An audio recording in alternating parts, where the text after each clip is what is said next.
Merci Quentin pour ce discours qui me rappelle des années effectivement en arrière où j'étais un peu plus jeune et j'aurais pu être à ta place. Chère Madame la Ministre, c'est un engagement tenu, celui d'être parmi nous aujourd'hui, puisque vous me l'aviez dit en décembre et vous êtes là aujourd'hui, donc c'était important pour nous de pouvoir conclure nos travaux avec vous. Quentin, ça te remercier de ta présence, mais surtout d'un discours clair où les jeunes agriculteurs sont toujours aussi engagés. Chers collègues de la FNSEA, cher Franck qui est présent, Christophe qui était présent pour la table ronde, chers collègues présidents des associations spécialisées qui sont présents dans la salle, j'ai vu Jackie, je n'ai pas vu d'autres collègues mais je pense qu'ils sont au fond. Je voudrais aussi remercier Caroline d'être présente puisque le président ne pouvait pas être parmi nous aujourd'hui et j'en profite pour l'excuser puisque c'était les journées de la coopération. Excusez donc Pierrick Aurel, président des JA, excusez aussi Arnaud Rousseau, qui nous avait dit de longue date de ne pas pouvoir être avec nous et qui nous avait fait l'honneur de participer à nos travaux lors d'un conseil d'administration. Je voudrais commencer mes propos par remercier les acteurs de la table ronde. Pierre Aubert, merci de votre participation qui a permis de nous éclairer et on a fortement apprécié que vous avez parlé sans langue de bois. Même à plusieurs reprises, vous avez rappelé le rôle et l'engagement de l'État et je pense que sur ces points-là, on vous rejoint et on vous accompagnera pour ne pas oublier les engagements de l'État. Christophe Chambon, président du FMSE, qui était parmi nous. On défend les mêmes causes. Derrière cet engagement au niveau du FMSE, pour nous, c'est hyper important que tu sois à nos côtés, que tu sois aux côtés de l'élevage, et surtout que le FMSE puisse grandir suite à ces assises du sanitaire. Jean-Louis, aussi présent pour le syndicat donc des industries du médicament, qui nous a apporté quand même une autre vision, une vision avec un peu plus de hauteur, de comment on fait aussi pour produire en nombre, face à une demande qui n'est pas toujours régulière. Et je pense que sur ce sujet, on a encore fort à apprendre, nous, producteurs, parce que s'engager et avoir les vaccins le lendemain, ce n'est pas possible, vous l'avez rappelé, mais pour nous, ça devrait l'être. Alors donc, on est encore un petit fossé entre nous. Remercier Ludivine, toi, chère collègue éleveuse dans le Nord, qui a subi, comme beaucoup de nos collègues, cette crise de FCO, mais aussi d'autres qui ont subi la MHE, qui était présente et qui a apporté un vrai témoignage. Directement de ton exploitation, comme tu l'as vécu. Et je pense que c'était important que chaque collègue ici présent comprenne bien qu'on était tous dans la même galère et que face à cette crise sanitaire, on ne savait pas trop comment y répondre. Mais en attendant, il fallait se serrer les coudes pour avancer. Et merci à toi, Christophe, si tu es là. Franchement, une belle animation. Un dossier très compliqué que tu gères pour nous à la FNPL, le sanitaire. Et franchement, je pense qu'on peut les applaudir, et particulièrement Christophe pour l'animation.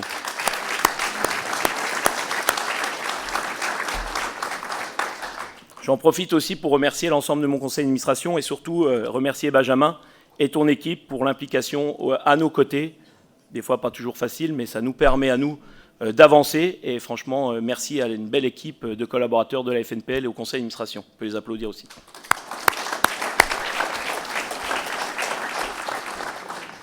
Commencer mes propos pour vous rappeler, mais vous le savez tous, que ça fait maintenant 1 an que je suis à la présidence de la FNPL, mais surtout avec un bureau et un conseil d'administration renouvelé, alors pas dans son ensemble, mais quand même beaucoup.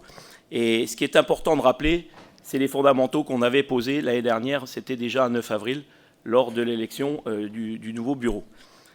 Nous avions tous acté la volonté du président de reconquérir ce fameux milliard de litres perdus. Nous allons continuer à nous battre. L'année dernière nous a amené quelque chose de positif. Ça veut dire que le cheptel, alors encore baissé, mais moins vite que prévu.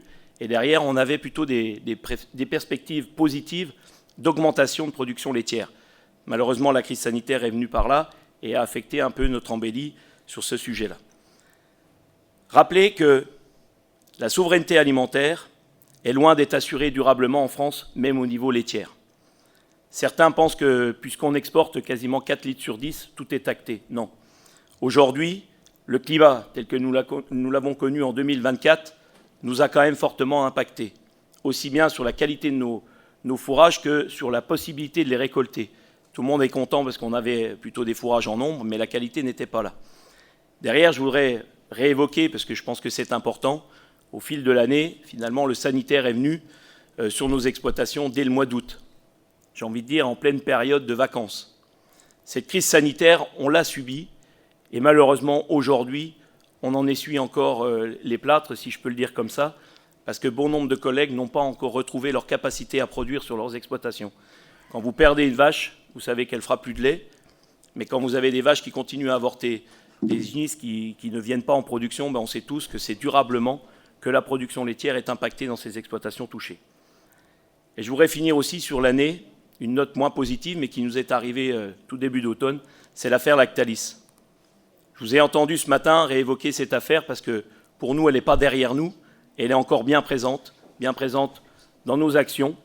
Et aujourd'hui, ce qu'a fait Lactalis au mois de septembre, annoncer à des producteurs que c'était fini la relation contractuelle, c'est inadmissible au moment où on risque de manquer de lait en France. L'incompréhension a été totale pour les producteurs, pour la filière. Et aujourd'hui, ce qu'il nous faut, c'est vraiment continuer à se battre. Et je compte sur Stéphane, le secrétaire général, pour vraiment continuer à aller chercher, coûte que coûte, un repreneur pour l'ensemble des producteurs qui comptent et qui veulent continuer le lait. Et j'oublie pas non plus tous ces producteurs bio qui ont été aussi, entre guillemets, lâchés par Lactalis, avec qui ça va être beaucoup plus compliqué de retrouver un acheteur, et surtout un acheteur qui valorise le lait bio. Pourquoi ? Parce qu'aujourd'hui, on manque cruellement de consommateurs de produits bio. Donc, au-delà de produire du lait bio, il faut aussi le valoriser pour que les producteurs puissent en vivre. 2024, c'est aussi des signes très positifs. J'ai envie de parler de l'embellie sur le beurre. Cela a permis quand même d'aller chercher de la valeur sur le prix du lait. Quid aussi de l'intérêt des crielles à travailler et à continuer à travailler sur cette revalorisation de la matière grasse. Parce qu'on ne peut pas voir des marchés s'envoler sans nous, producteurs, en voir la couleur dans nos factures de lait. Et j'en profite aussi pour envoyer un message à l'interprofession du lait, puisque je reste persuadé que cette belle maison doit continuer à produire et surtout à anticiper les choses. Mais pour ça, il nous faudra, au niveau du CNIEL, une vraie vision débattue et partagée par tous. Et je pense qu'on est en passe d'y arriver, malgré une fin d'année très compliquée où les collèges producteurs avaient décidé d'arrêter les travaux. Pourquoi ? Parce qu'on sentait bien qu'on était dans une impasse. Mais je pense que ça a permis à tous les acteurs, et même à nous producteurs, de comprendre que l'interprofession elle a un rôle de vision de la filière et surtout de porter haut et fort les couleurs de la filière laitière. Et pour ça, il faut qu'on tire la charrette tous dans le même sens. Ça, je pense que c'est important. L'année 2024, c'est une année où le prix du lait a plutôt stagné, malgré que tout le monde pensait qu'il allait augmenter. 488 €. En prix de base, on pourrait se dire, c'est bien, ça permet quand même déjà d'avoir de belles perspectives. Aujourd'hui, ce qui est sûr, c'est que la marge moyenne sur les exploitations s'est améliorée d'environ 6%. C'est très bien. Mais 488 pour les nouveaux jeunes qui veulent s'installer ou les moins jeunes qui veulent investir dans la filière, malheureusement, ça ne couvre encore pas les charges d'investissement nouveaux qui ont pris jusqu'à 30% d'inflation. Et franchement, si on pense pouvoir se stopper là, parce que j'ai l'impression qu'en France, une fois qu'on est arrivé à un seuil fatidique, tout le monde voulait aller à 400, on l'a eu maintenant, et tout le monde voudrait aller à 500. Non, il faut aller chercher les marchés, il faut aller chercher l'amplitude nécessaire pour assurer à une filière la capacité à se renouveler et surtout à tirer un revenu décent pour être fier d'être éleveur. Et je pense qu'on peut y arriver. Ce matin, dans les propos, certains ont même dit que le lait aujourd'hui, avec tous les critères qui sont plutôt, tous les facteurs qui sont plutôt au vert, et l'Allemagne qui continue plutôt une embellie vers le haut, pourquoi pas imaginer que les producteurs soient rémunérés à 600 €. Et je pense qu'aujourd'hui, c'est faisable, sans forcément aller chercher des euros en plus aux consommateurs. Il faut juste qu'on soit tous responsables du partage de la valeur de notre belle filière. Alors, je voudrais, Madame la Ministre, en profiter, parce que comme vous êtes ici présente, et je pense que c'est important qu'on vous rappelle ce qui va, mais aussi ce qui ne va pas. On a vécu des négociations commerciales qui ont été une année de plus très compliquées. Au final, ce que j'ai apprécié dans ces négos, c'est que pendant 2 mois, on a aimé la FNPL. Janvier, février, tout le monde nous appelait, il faut mettre la pression sur un tel, sur un tel. Ce qui est sûr, c'est qu'un tel ne veut pas payer. Très bien. Une fois qu'on a dit ça, les négociations sont finis comme chaque année, à la fin février. Aujourd'hui, je demande ouvertement à Madame la Ministre d'aller faire des contrôles pour être sûr que ce qui a été acté, et notamment la MPA, la matière première agricole, soit bien en retour aux producteurs. On ne peut pas aller chercher des euros tous les matins aux consommateurs et pas les redonner aux producteurs. Donc je vous demande, Madame la Ministre, comme l'année dernière on l'avait déjà fait, de continuer ces contrôles et d'assurer que la MPA redescende bien aux producteurs et dans les cours de ferme. C'est vraiment important. On ne peut pas demander aux producteurs français d'aller faire la montée en gamme et derrière de nous dire non, le marché ne permet pas. Les consommateurs étaient prêts à faire cette montée en gamme. Aujourd'hui, il y a peut-être une crise du pouvoir d'achat, mais on ne peut pas se permettre, une fois de plus, de sacrifier les producteurs sur le prix du lait. Je voudrais aussi revenir sur la montée en gamme, mais surtout sur les importations-exportations. Qui dit importation dit forcément exportation. Ce qui est en train de se passer avec les États-Unis et notamment les taxes Trump peuvent que nous inquiéter. Alors certains vont me dire on n'est pas forcément très inquiet sur les volumes de fromage qu'on exporte vers les USA. Oui, mais détrompez-vous. Ce qui est en train d'être fait par les États-Unis peut faire boule de neige sur l'ensemble des marchés et déstabiliser l'ensemble de la filière. Donc aujourd'hui, on demande à la ministre, alors effectivement, de ne pas faire de l'escalade au niveau du gouvernement sur les représailles vers les US. Il faut faire rebaisser la pression, mais il faut aussi montrer notre capacité à l'Union européenne d'être ferme face à ce qui est en train d'arriver. Et je vous alerte tout de suite sur le risque des représailles et de faire monter indirectement les charges de nos exploitations laitières. Je vous en ai parlé un peu en off avant que vous montiez en tribune, mais l'inquiétude porte forcément sur la ressource en protéines. Je ne veux pas parler des sojas parce qu'il n'y a pas que le soja, mais soit au niveau européen, on se dit qu'on doit se passer des sojas US, brésiliens et autres, mais pour ça, il faut être capable de créer une vraie filière protéines en France avec une vraie valorisation. On ne peut pas un jour dire au niveau de la PAC on va faire de la protéine et le lendemain arrêter. Donc si on veut une vraie filière protéines, il faut le faire et il faut s'en donner les moyens. Et tu l'as dit Quentin, avec une PAC à la hauteur de ses engagements. Je voudrais aussi vous parler d'un mot qui est cher au président du CNIEL, c'est la compétitivité. Moi, je n'ai pas de problème d'évoquer la compétitivité de nos exploitations, bien au contraire. Mais la compétitivité, ce n'est pas pour n'importe quoi et n'importe qui. Aujourd'hui, si on doit rester compétitif sur nos exploitations, on en est tous conscients, on est des chefs d'entreprise. Le sujet, il n'est pas là. Et si à chaque fois qu'on fait des gains de compétitivité, rappelez-vous, au moment où on avait eu des volumes supplémentaires, juste avant la fin des quotas sous Sarkozy, tout le monde s'était dit, c'est super, on va pouvoir augmenter notre chiffre d'affaires. Mais effectivement, on n'a augmenté que le chiffre d'affaires. On n'a pas augmenté notre revenu. Donc la compétitivité, oui, mais c'est pour nous, les exploitations et les exploitants, et ce n'est pas pour mettre dans les box de négo et pouvoir dire je serai moins cher que le voisin. Non. Il nous faut absolument une prise de conscience sur cette compétitivité, qu'elle doit rester à l'échelle de l'exploitation. Et je dirais même que sur la compétitivité, on doit aussi être au même niveau de transparence et d'exigence avec les autres maillons de la filière. Il est impensable qu'on nous demande en permanence, nous, d'être compétitifs, et quand on parle des autres maillons, tout d'un coup, il n'y a plus de transparence et il n'y a plus les mêmes exigences. Donc ce matin, j'ai bien entendu, Pascal, tes propos de dire « ce n'est pas notre sujet d'imaginer et de travailler la compétitivité de nos transformateurs, mais à chaque fois que les transformateurs perdent des euros, c'est le producteur qui a la variable d'ajustement. » Donc il nous faut une vraie compétitivité tout au long de la filière. Le rôle du collectif, on y croit, et c'est pour ça qu'on se bat à la FNPL. Et si je parle de collectif aujourd'hui, c'est parce que beaucoup d'outils collectifs sont mis à mal, et je voudrais parler notamment des collectifs au niveau de la génétique. FGE, ça ne parle pas forcément à tout le monde, mais France Génétique Élevage est un superbe outil interprofessionnel où collectivement on a su développer et surtout valoriser les races françaises. Aujourd'hui, il est mis à mal parce que certains du monde économique voudraient profiter, une fois de plus, de ce rôle collectif. Nous nous battrons jusqu'au bout à la FNPL pour que ce collectif serve à tout le monde et surtout qu'il permette aussi de la compétitivité.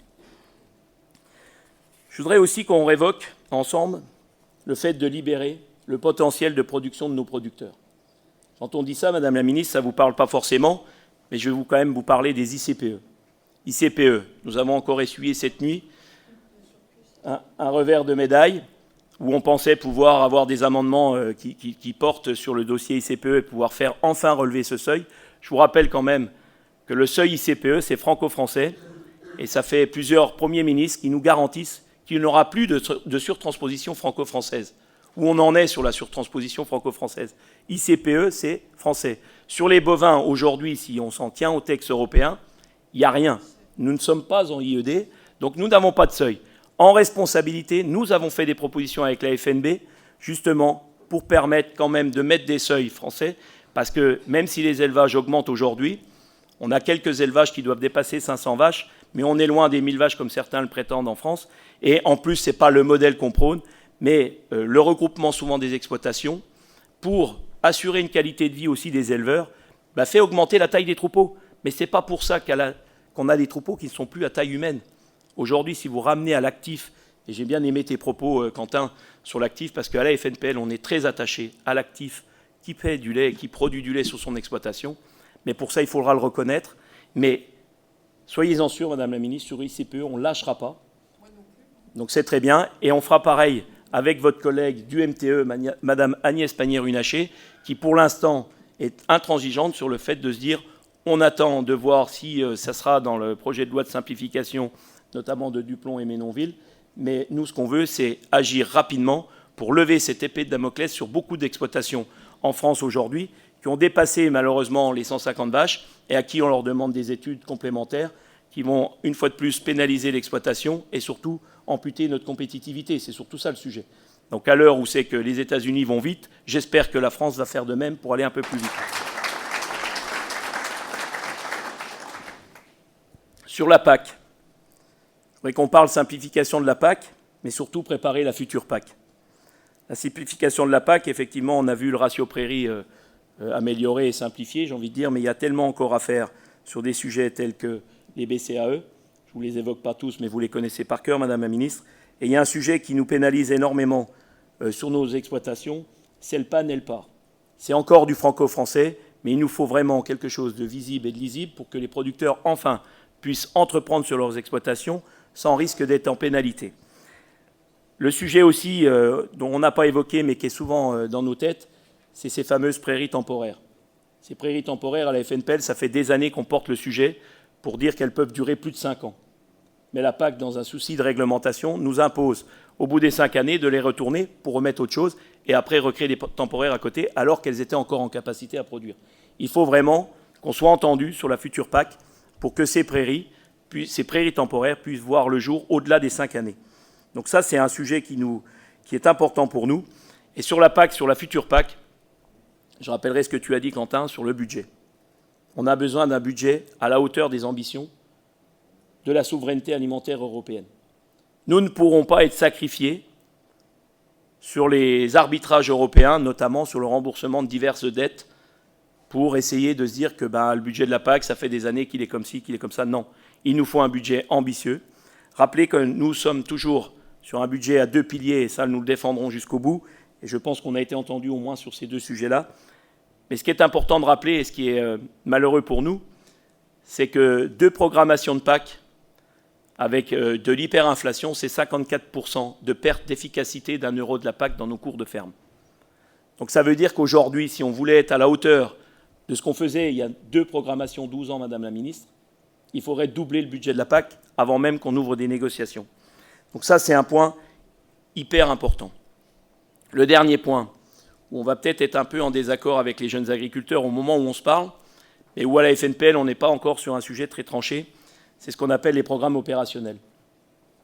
Déshabiller la PAC pour la rhabiller avec des programmes opérationnels, on dit non. Par contre, si le budget est à la hauteur et qu'on peut se permettre d'avoir des programmes opérationnels qui arrivent dans les cours de ferme, qui ne financent pas des entreprises. Donc ça, c'est important de le rappeler, et je pense que jeunes agriculteurs, quand vous le défendez, vous insistez bien sur le fait que c'est dans les cours de ferme que ça doit arriver. OK, on pourra dealer ensemble. Par contre, si ces programmes opérationnels sont détournés par des acteurs de la transformation, nous, on dira non et on dira stop.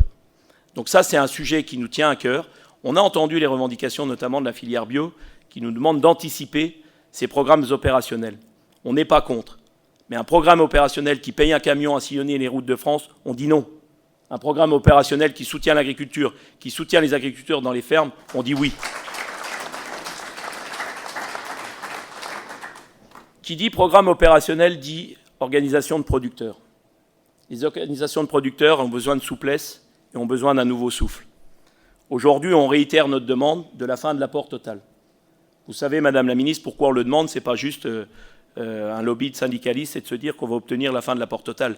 C'est vraiment supprimer cette épée de Damoclès sur les OP et permettre aux OP de décider en conseil d'administration, oui, je souhaite l'apport total, ou non, je ne le souhaite pas. Mais ce n'est pas pour ça que les OP, demain, elles vont faire n'importe quoi, bien au contraire. Après, nous allons aussi promouvoir et aider nos OP à devenir des OP transversales, avoir de multi-acheteurs. Je pense que c'est une des solutions pour se permettre à nous, producteurs, de se réapproprier notre production laitière et surtout sa destinée. C'est important de le rappeler.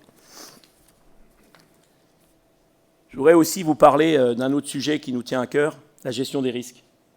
Vous connaissez, Madame la Ministre, Assurance Prairie, on en est où? Qui va siffler la fin de la partie? Les assureurs ou vous, Madame la Ministre? En attendant, les producteurs sont en attente. On a besoin du recours terrain, vous le savez. Vous savez aujourd'hui que malheureusement, le satellite Airbus n'est pas parfait. Donc il nous faut un garde-fou. Et on vous l'a demandé, on vous l'a exposé. Aujourd'hui, on est vraiment en attente de l'arbitrage final. Et il appartient à vous, Madame la Ministre, de nous l'apporter le plus rapidement possible. Sur l'attractivité, je t'ai entendu, Quentin, et je pense que, venant de JA, je sais ce que ça veut dire que d'aider les jeunes. Aujourd'hui, notre filière, malheureusement, j'ai envie de dire, ne remplace que 40% des départs. Il nous faut pour ça donner envie de s'installer, donner envie d'être éleveur laitier. Alors, vous avez vu récemment, nous avons fait une campagne de pub et financée notamment par la CNE, mais aussi par les deux interprofessions qui sont le CNIEL et Interbev, qui passaient à TF1 pour justement expliquer notre métier d'éleveur. Mais au-delà d'expliquer notre métier d'éleveur, je pense que les jeunes qui sont aujourd'hui dans les écoles et qui veulent revenir, il faut qu'on leur donne des garanties de revenus. Je pense que c'est primordial. Des garanties de revenus sur du long terme. Donc pour ça, il faudra peut-être retravailler et repenser la fixation du prix du lait et imaginer peut-être des choses où on pourra anticiper pour un jeune et lui garantir un revenu au moins sur les 5 premières années de son installation. Il y a aussi un sujet qui nous est important, c'est la pénibilité du métier. La pénibilité du métier aujourd'hui, elle est prise en compte, mais trop d'éleveurs encore sont face à des situations qui sont compliquées. D'un côté, manque de revenus, donc pas de capacité d'investissement. Donc quand tout le monde nous dit peut-être que la robotique est une des solutions, oui, mais pour ça, il faut aussi avoir la capacité pour le financer et le financer durablement.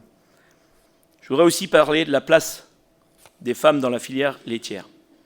Elles ont un rôle essentiel, elles ont eu aussi un rôle très essentiel, puisque malheureusement, elles sont en perte de vitesse dans les installations. Il nous faut redonner de l'attractivité aux femmes, et j'en profite aussi pour faire un petit clin d'œil à Marie-André, qui malheureusement ne pouvait pas être parmi nous aujourd'hui, puisqu'elle est malade et est retenue par de fait chez elle, mais qui tient ce dossier à bras-le-corps.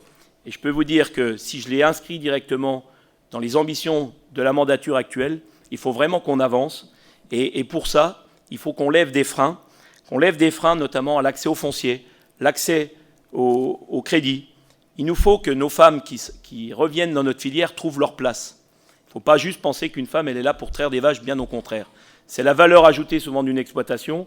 C'est souvent les femmes qui tiennent la comptabilité avec leur mari ou leurs associés.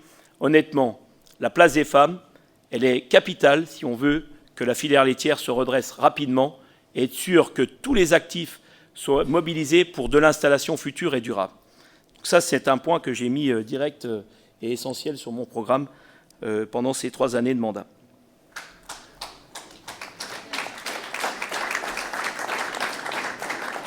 Sur l'attractivité, il faut aussi qu'on s'imprègne de ce qu'on a eu dans la LOA. Je pense qu'il y avait quelques sujets qui étaient assez intéressants, même si on n'est encore pas allé au bout, mais notamment le droit à l'essai, qui pour nous est important. Comment on accompagne un jeune ou un moins jeune qui veut venir dans une structure avec des associés déjà existants et qui puisse s'essayer au métier d'éleveur en tant qu'associé. Parce que s'essayer en tant que salarié, ce n'est pas du tout la même chose. Donc le droit à l'essai est pour nous important. Ce n'est pas la même chose que d'être salarié d'une exploitation. Et ça, c'est vraiment quelque chose qui, pour nous, au sein d'AGEC, est une des solutions pour assurer le renouvellement des générations de demain. Je voudrais aussi rappeler ce qu'on a obtenu sur la transmission, l'allègement des charges sur les dossiers de transmission. On ne l'évoque pas assez souvent, mais pour nous, c'est quelque chose qui nous permet de voir par l'augmentation de la valeur de la transmission de nos exploitations une capacité à un cédant d'avoir plutôt envie de céder un jeune plutôt qu'à l'agrandissement. Et le dernier point dans les acquis, Madame la Ministre, qu'on s'est battu régulièrement et de longue haleine, puisque ça fait un peu plus d'1 an, mais c'est sur la défiscalisation bovine, notamment sur la partie du stock bovin. Et je pense que c'est une vraie victoire syndicale de permettre à l'ensemble des éleveurs de revaloriser la valeur de leurs bovins à la hauteur de ce qu'ils valent réellement à la boucherie quand ils les vendent. Donc ça paraît tellement loin quand on est sur une exploitation, mais la fiscalité sur les exploitations, ce n'est pas un gros mot, c'est un outil de gestion supplémentaire de nos exploitations, et nous devons se l'approprier ou se le réapproprier au plus vite. En conclusion, je voudrais rappeler que nous sommes des polyculteurs-éleveurs. L'importance de la polyculture, comme dirait Stéphane, c'est quand même le modèle le plus durable au monde. Pourquoi? Parce qu'il apporte la sérénité en matière organique des sols. On ne le dit pas assez souvent. Et nous, à la FNPL, vous ne nous entendrez pas opposer élevage et culture. Par contre, les associer est pour nous une vraie solution d'avenir. Et donc, quand on parle d'accompagnement, nous voulons un accompagnement sur la PAC qui soit basé forcément sur les actifs, mais qui soit aussi basé sur les surfaces autoconsommées. Donc on autoconsomme énormément de céréales, du maïs. Et donc pour ça, il nous faudra être entendu, si on veut favoriser et surtout pérenniser l'élevage dans des zones déjà en forte déprise, et comment on redonne envie aussi à quelqu'un qui n'est plus éleveur de revenir éleveur, c'est tous ces leviers au travers de la PAC qui vont nous le permettre. Je voudrais aussi rappeler en conclusion le travail étroit qu'on fait en collaboration avec les différentes AS de la FNSEA, mais surtout la FNSEA, notamment sur des dossiers fiscaux, où je pense qu'on n'a pas forcément la ressource, et c'est pour ça qu'on doit tous se serrer les coudes et surtout s'accompagner, parce que la fiscalité, et on n'a pas évoqué les 25 meilleures années, Madame la Ministre, mais c'est vrai que c'est aussi un combat qu'on a mené ensemble, de front avec la FNSEA, on l'a obtenu. Maintenant, il faut le capitaliser et le valoriser, et le faire vivre au niveau des éleveurs.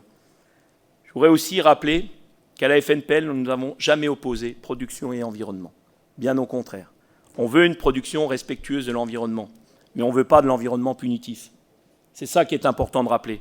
On le rappelle régulièrement, mais trop d'associations, trop d'ONG environnementales essayent de nous opposer environnement et production et nous dire qu'à la FNSEA et aux AS, nous sommes juste là pour détruire le climat. Non, nous avons besoin d'un climat sain, serein, pour produire durablement et encore longtemps. Donc sur le sujet-là, soyez sûrs, Madame la Ministre, que nous serons engagés à ce que les ONG qui nous détractent tous les matins, elles aient vraiment des arguments tangibles pour continuer à faire tomber de plus en plus d'éleveurs au profit, alors pour le coup, plutôt du monde céréalier, qu'elles décrient le lendemain en disant il ne faut pas utiliser de phyto. Donc c'est un peu facile, pas d'élevage parce que ça fait du carbone, et le lendemain, pas de phyto. Donc ça veut dire plus de production. Ça veut dire aussi plus de prairies. Enfin, moi, à part des ruminants, je ne vois pas qui s'est valorisé, enfin, tout au moins dans cette salle de l'herbe. Je vois que tu as mis un peu de temps, Christophe. Mais le sujet central à la FNPL, c'est de préserver l'ensemble des éleveurs, quels que soient les territoires, plaines, montagnes, zones défavorisées simples.